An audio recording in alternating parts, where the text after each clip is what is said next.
Hello friends, ಇದು ನೆನ್ನೆದು continuation vlog. ಇದು ಅಲ್ಲಿಂದ ಸೀದಾ ನಾನು ಹೊರಟಿದ್ದು ನಮ್ಮ ಮನೆಗೆ, ಅಂದರೆ ತವ್ರ ಮನೆಗೆ ಹೋಗ್ತಾ ಇದ್ದೀನಿ. ಏನಕ್ಕೆ ಹೋಗ್ತಾ ಇದ್ದೀನಿ ಅನ್ನೋದನ್ನು ಕೂಡ ನಿಮ್ಮ ಜೊತೆ ಶೇರ್ ಮಾಡ್ತೀನಿ. ನಾವು ಊಟಕ್ಕೆ ಮನೆಗೆ ಹೋಗೋಣ ಅಂತ ಅಂದ್ಕೊಂಡ್ವಿ, ಆಮೇಲೆ ಬೇಡ ಅಂತ ಅನ್ನಿಸ್ತು. ಮನೇಲಿ ಕೂಡ ಕೆಲಸ ಮಾಡಿಸೋದಿತ್ತು, ಅದನ್ನು ಕೂಡ ನೋಡ್ದಂಗೆ ಆಯಿತು. ಕೆಲಸನೂ ಮಾಡಿದರು. ನಮ್ಮದು ಕೊಟ್ಟಿಗೆ ಮನೆ ಬಿದ್ದೋಗ್ಬಿಟ್ಟಿತ್ತು, ಅದರದ್ದು ಕೆಲಸ ನಡೀತಾ ಇತ್ತು. ಅದನ್ನು ಮಾತಾಡ್ದಂಗೆ ಆಯಿತು ಅಂತ ಹೇಳಿ ಹೋದ್ವಿ. ಅದರದ್ದು ಕೆಲಸ ಆಗಿತ್ತು, ಅದನ್ನು ಕೂಡ ನೋಡಿಕೊಂಡು ಹಾಗೆ ನಾವು ಈಗ ಮನೆಗೆ ಹೋದ್ವಿ. ಮನೆಗೆ ಹೋದರೆ ಅಲ್ಲಿ ಅಮ್ಮನೇ ಇರಲಿಲ್ಲ. 2:30 2:45 ಆಗಿತ್ತು. ಹೋದ್ವಿ, ಅಮ್ಮ ಇರಲಿಲ್ಲ. ಕರೆದಿಟ್ಟೆ, ಅವರು ಓ ಅಂತ ಅನ್ನಲಿಲ್ಲ. ಆಮೇಲೆ ಸ್ವಲ್ಪ ದೂರ ಹೋಗಿ ಕರೆದೆ.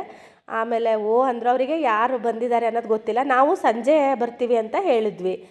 ಆಮೇಲೆ ನಾವು ನೋಡಿದ್ರೆ ಮಧ್ಯಾಹ್ನನೇ ಹೋದ್ವಿ. ಅಂದರೆ ಬೆಳಗ್ಗೆ ಕೆಲಸ ಮುಗಿಸಿ ಸಂಜೆ ಹೋದರೆ ಬರೋದು ರಾತ್ರಿ ಆಗಿಬಿಡುತ್ತೆ ಅಂತ ಮಧ್ಯಾಹ್ನನೇ ಹೋದ್ವಿ.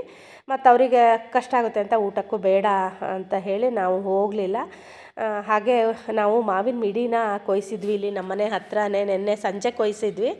ಅದನ್ನು ಕೊಟ್ಟಂಗೂ ಆಯಿತು, ಕೆಲಸ ಏನಾಗಿದೆ ಅದನ್ನು ನೋಡ್ದಂಗೂ ಆಯಿತು ಅಂತ ನಾವು ಹೋದ್ವಿ. ಇಷ್ಟು ಮಾವಿನ ಮಿಡಿ ಸಿಕ್ಕಿತ್ತು. ಆಮೇಲೆ ಅವರೊಬ್ಬರೇ ಅಲ್ಲ, ಅದಕ್ಕೇ ನಾನೇನು ಮಾಡಿದ್ವಿ, ಸೋಸಿದ್ವಿ. ಅದನ್ನು ಕುತ್ಕೊಂಡು ಎಲ್ಲರೂ ಸೋಸಿದ್ಮೇಲೆ ಇಷ್ಟು ಸಿಕ್ತು. ಅದರಲ್ಲಿ ದೊಡ್ಡದೆಲ್ಲ ಅವರು ಕಡ್ಗಾಯಿ ಉಪ್ಪಿನಕಾಯಿ ಹಾಕ್ಕೊತೀನಿ ಅಂತ ಹೇಳಿದ್ರು. ಇದನ್ನು ಸೋಸಿ ನಾನು ಮನೆಯೆಲ್ಲ ಕ್ಲೀನ್ ಮಾಡಿ ಆನಂತರ ಅದರ ತೊಳೆದು ಕೂಡ ಕೊಟ್ಟು ಬಂದೆ. ಹಾಗೆ ಅಮ್ಮ ಕೊತ್ತಂಬರಿ ಸೊಪ್ಪು ಹಾಕಿದ್ರು, ಫ್ರೆಶ್ ಆಗಿತ್ತು, ಕೊಯ್ಕೋ ಅಂತ ಹೇಳಿದ್ರು. ಅದಕ್ಕೆ ನಾನು ಒಂದು ಸ್ವಲ್ಪ ಕೊಯ್ಕೊಂಡೆ.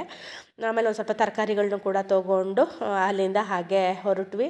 ಹೋದಂಗೂ ಆಗಲಿಲ್ಲ, ಅಲ್ಲಿದ್ದಾಗ ಹಾಗೂ ಆಗಲಿಲ್ಲ, ಹಾಗೆ ಅನ್ನಿಸ್ತು. ಯಾಕಂದರೆ ಇದ್ದಿದ್ದೇ ನಾವು 1-1.5 ಗಂಟೆ ಅಷ್ಟೇ. ಹಾಗೆ ಊರಿಗೆ ಹೋಗೋ ಟೈಮು ಕೂಡ ಬಂದೇ ಹೋಯಿತು. ಅಲ್ಲಿಂದ ಹಾಗೆ ಹೊರಟ್ವಿ. 5:30 6 ಗಂಟೆಗೆ ನಾವು ಮನೆಗೆ ಕೂಡ ತಲುಪಿದ್ವಿ. ಈ ವ್ಲಾಗ್ನ ಇಲ್ಲಿಗೆ ಮುಗಿಸ್ತಾ ಇದ್ದೀನಿ.